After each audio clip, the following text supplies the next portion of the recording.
All right, so this is your final review for the Unit 11 test. I highly recommend that you pause this video and do all the problems on your own and then check your answers using the video. That way you can figure out what you understand on your own and really closely pay attention to the problems that you were struggling with. All right, so let's look at problem number 1. Let f of x equals 64 to the 1 over x and find f of 3. So since this 3 is in the parentheses, just like the x was in parentheses here, that tells me that we're thinking, what is the value when x equals 3? So f of 3 replaces the x here, equals 64 to the 1/3 power.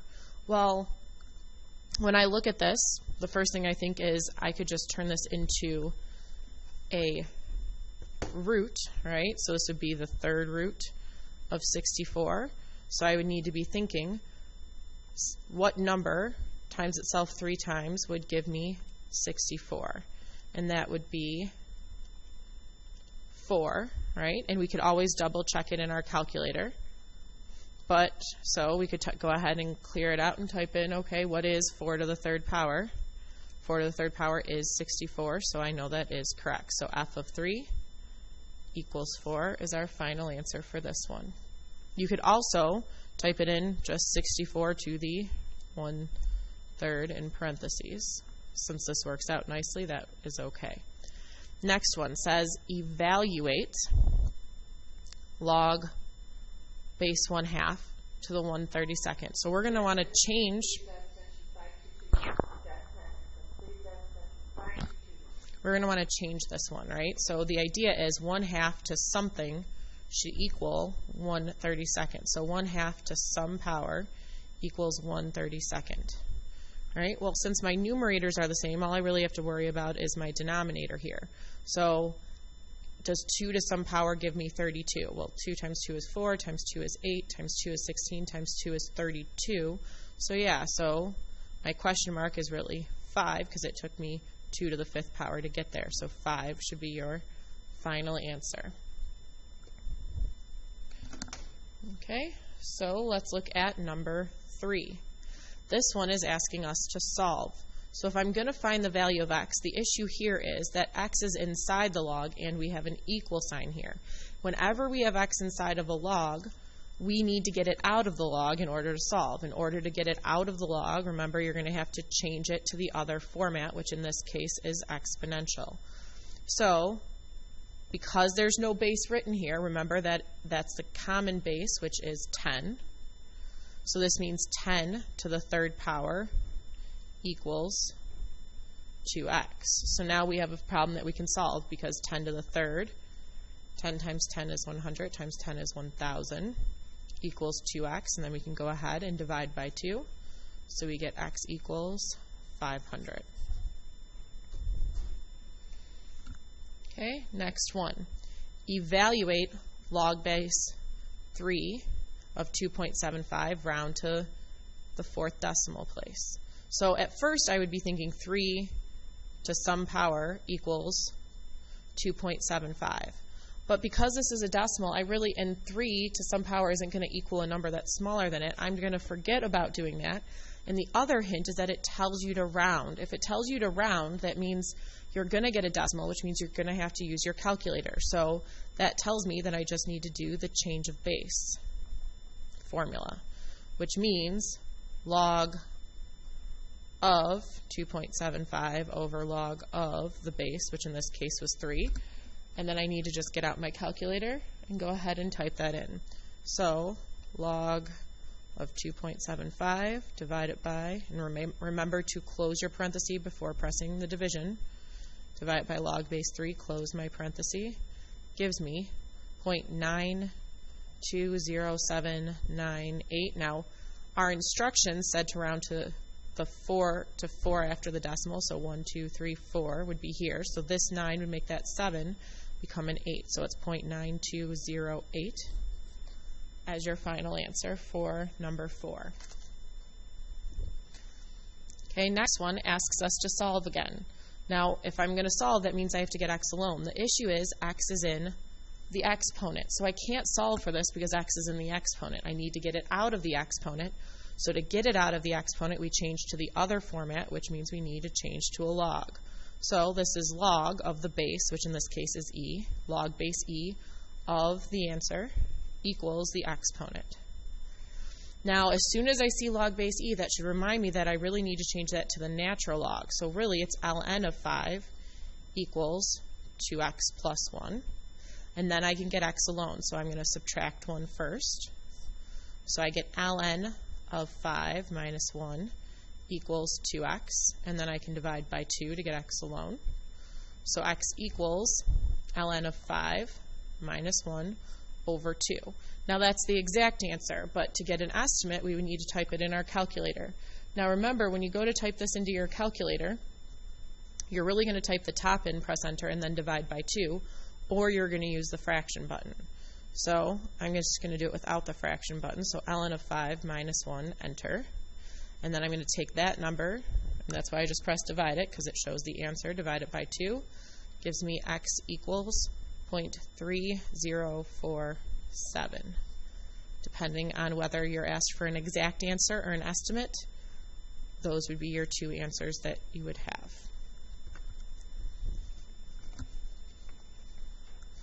All right, on to the next page. Looking at number 6 first, it asks us to write log of x squared minus 7x plus 12 minus log of x minus 3 is a single logarithm. In other words, they're asking us to condense it. So if I see subtraction between it, subtraction really means division, right? So this is really log of x squared minus 7x plus 12 over x minus 3.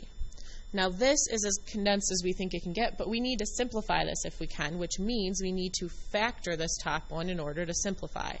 So since there is no GCF and my first term is 1, all I have to think about is what multiplies to the last, which is 12, and adds to the middle, which is negative 7.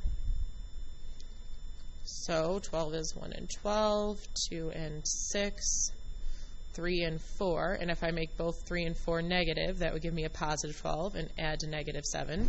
So this is really log of x minus 3, x minus 4 over x minus 3. And because we have a common factor on the top and bottom, they cancel out, leaving me with log of x minus 4 only as my final answer. All right, next one. They ask us to solve this one, and we know we can solve because it's an equal sign. If there weren't an equal sign, we couldn't solve, but there is, so we need to. Now, the first issue I see here is that we have multiple logs on both sides, so we're going to need to condense each side first before we can solve. So we're going to condense it by putting them together. Now, in this case, there's a plus sign, which tells me I'm going to need to multiply them. So really, this side is log base 3 of 2x times x plus 1. So then I can distribute this in to get 2x squared plus 2x and log base 3 of that. So now this side is condensed, and it will equal whatever I get when I condense this side. Again, it's addition, so that means we're going to multiply them. So we're going to do log base 3 of 2x plus 3 times x minus 3. Well, that would give me 2x squared minus 6x plus 3x minus 9. And then we can combine those to say that this side is really log base 3 of 2x squared minus 3x minus 9. Now, the next step is to try to actually solve this. And since we have the logs with the same bases, that means that what's inside them has to be the same as well. So we can just get rid of that and say 2x squared plus 2x has to equal 2x squared minus 3x minus 9. So now my goal is to get everything together. So I'm going to move my 2x squared over by subtracting it. which really means that these just cancel out, leaving me with 2x equals negative 3x minus 9. And since now there's only the x terms, there's no x squareds, I know I don't need to factor. If there was an x squared and an x still left, I would need to factor, which means it would have to equal 0 before I could do anything else. But since there's only an x term, we can just get x alone by moving my x's together. So I'll add the 3x, and we get 5x equals negative 9. So we get x equals, we would divide by 5, so it would be negative 9/5. Now we should check and see whether or not that actually plugs in to give us positive numbers on the inside. So 2 times negative 9/5 would be a negative number, so that means that's an extraneous solution, because it would be 2 times negative 9/5 would give me a negative number, and we can't have a log with a negative number on the inside, so my answer really is no solutions.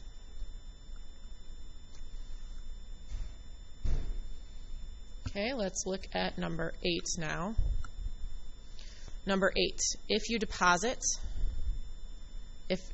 $895 is deposited in an account that pays 7% compound it continuously. So as soon as I see continuously, I know my formula is A equals P, E to the RT. So that means I need to know what's my A, what's my P.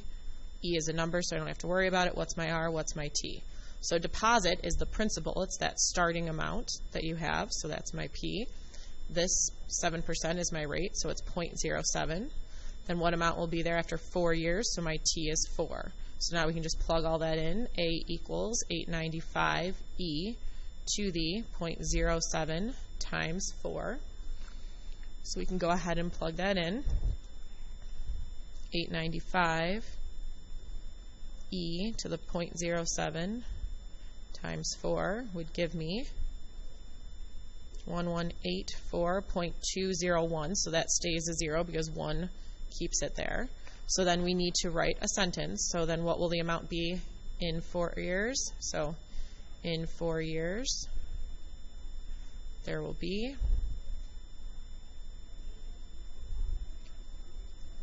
$1,184.20 in the account. Now, if they were asking us how much did they make, that is not how much money they made, that's how much is in the account. We would need to subtract that to figure out how much they actually made. Okay, so we're going to do the last two for this page. It's an equal sign, that means we need to solve. If there were exponents on both sides, I would try to make the bases the same, but since there's only one exponent, the idea is, since my variable is in the exponent, I need to get it out of the exponent, and the way you get it out of the exponent is to change it to the log format. So log of the base, which in this case the base is 4, so log base 4 of the answer, which is 9, equals the exponent. Now in order to solve this, I would need to be able to find this. So we're going to do the change of base on this first. So log of 9 over log of the base, which is 4, equals x plus 7. So now we can go ahead and type that in our calculator. So log of 9 divided by log of 4 gives me 1.5849 equals x plus 7. Then I'm going to subtract 7 from it. Now, when you do this, leave that in your calculator so you get the most exact answer and just press minus 7. That tells me that x should equal negative 5.415. Okay? And the last one for this page. Now, when I look at this one, you should notice that there are actually 2 exponents here, right? And there's variables in both of them. So that means I cannot do just changing it to the log. Instead, I need to make the bases the same. So because 2 exponents with variables, we need to make the bases the same. If there was just one exponent with a variable, we wouldn't need to do that. But since there's 2 exponents, both with variables, we need to make the bases the same. So since this is 16, I'd be thinking, does 16 to any power give me 64? And the answer is no. But 4, let's see, 4 squared is 16, so that works. And I believe, no, sorry. 4 times 4 is 16. Yep, so we can do 4 as the base for both of them, because 4 to the third power is also 64. So I'm going to make my base 4. So 4 to what power is 16? 4 to the second. And then we still have the x minus 2 on the outside equals, we're going to make the base 4 here, but since my number's in the denominator, my exponent has to be negative. And then we said 4 to the third power is 64, so 4 to the negative third would be 1 over 64, and we still have that exponent there. Now that we have our bases the same, if our bases are the same, we can set our exponents equal. But remember, exponent to an exponent means we're multiplying. So this is really 4 to the 2x minus 2 equals 4 to the negative 3 times negative x would be 3x. So bases are the same. We set them equal to say 2 times x minus 2 equals 3x. So that'd be 2x minus 4 equals 3x. Subtract our 2x. And we get negative 4 equals x. Now remember, with these, you can always plug it back in to check to see that you get the same answer, right? So I can do 16 to the x, which is negative 4 minus 2, and see what we get as our answer. And then this one was 1/64 to the negative of x, so negative 4. We get the same answer, so that tells me, yes, I was right. And we can even check this one as well, although this one will be more difficult because we had to estimate. Okay? Now you'll have to go to the next video to see the rest of it, the rest of this review.